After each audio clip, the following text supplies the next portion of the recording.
Welcome to Walter's Way.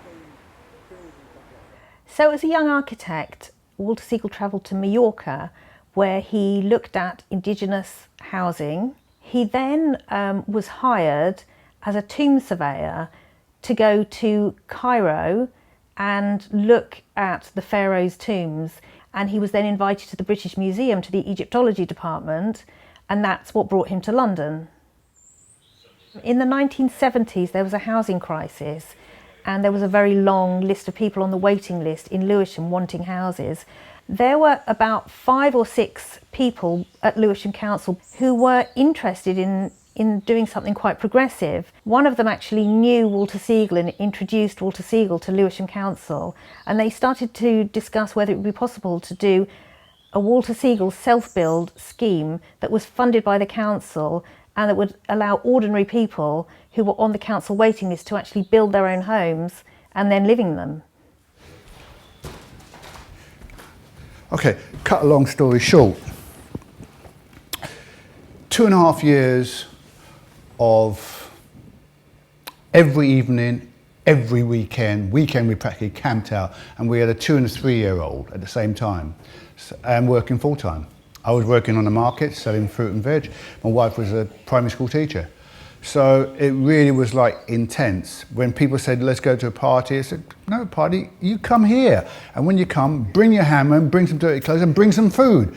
Come and work with us and we'll have a party on site. And that's what we did for 2.5 years.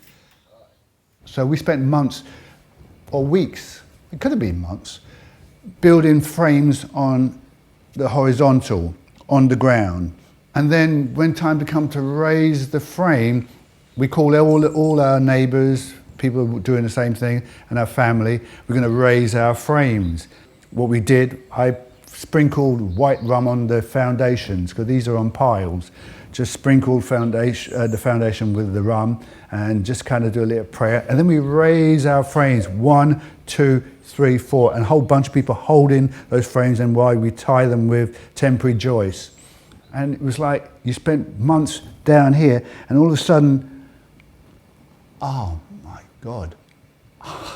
And this is what was happening with the self-build.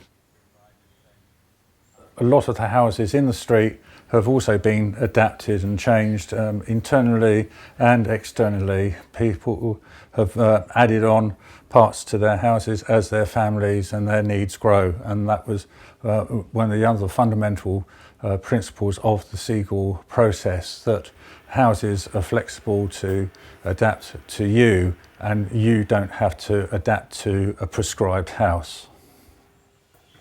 What's the beauty of self-build?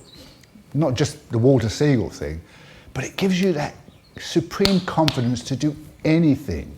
I mean, I've moved from musician to market trader to a father and to a house builder, and now I'm a yoga teacher. There's a kind of a virus on this street, and it's a self-build virus, and you get it, and once you've got it, you can't get rid of it. You know, constantly got tools. I have tools out all the time. And I've seen on the road people got stuff out. Yeah, you're just constantly doing something.